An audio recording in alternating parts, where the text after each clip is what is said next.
Well, smugglers are reportedly using social media to lure and rip off migrants wanting to come to America. Some of the posts promise fancy hotel rooms, Uber rides, and then asylum in the U.S. for $8,000.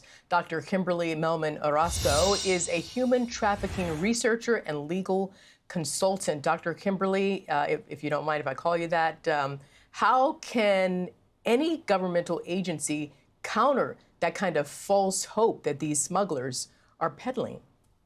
So it's important to distinguish smuggling from trafficking. So smuggling is essentially the crossing of an international border through the evasion of an immigration checkpoint or through the use of fraudulent documents.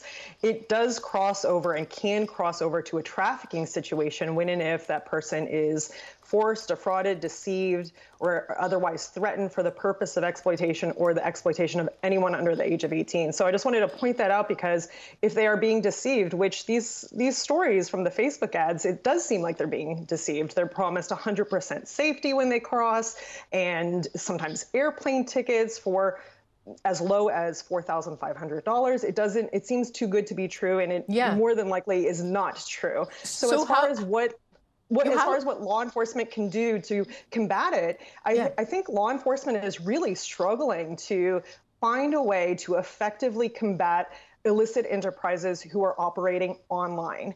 The online, think of it like a virtual space. It is very vast. And I mean, this is just the above ground market. Imagine the dark web, which is even more difficult to police. So they're facing a monumental task. They are trying to keep up with different changes in technology. And I think that as far as what they can do, we really need collaboration between private businesses and platforms like Facebook, Twitter, Instagram, as well as other platforms working hand in hand with law enforcement, but we also need to give them the technology to combat this issue. So I know some of these businesses, in my working and dealing with them, they are using artificial intelligence and machine learning technologies to try to really automate the ways in which they surveil their platform and the postings by third parties. But it's really a game of cat and mouse, right? As soon as they start to compete, let me jump in there though, because sure. I want you to explain. You know this so well. How does it work,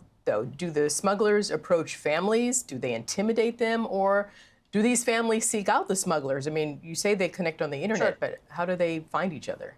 So traditionally, if you're looking at the smugglers or coyotes that operate in Mexico and in other countries, they generally, I mean, before the advent of the internet, it was through peer referral, right? You're being referred from a family member, or you knew somebody who successfully crossed, and you're getting a referral that way.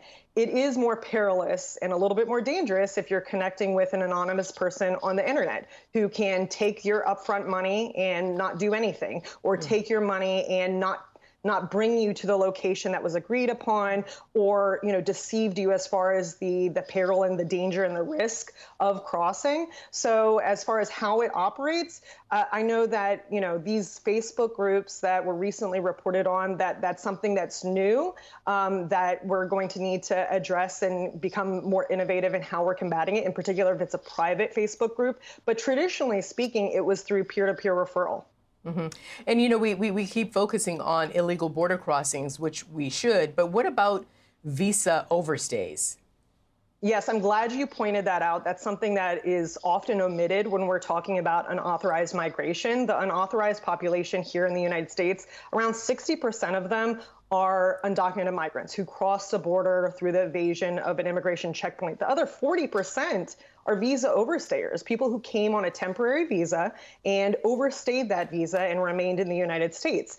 Those people migrated legally, but then they committed, they did violate our immigration laws by overstaying that visa. And those but how do you track them down? How do you track those people down and get them to leave?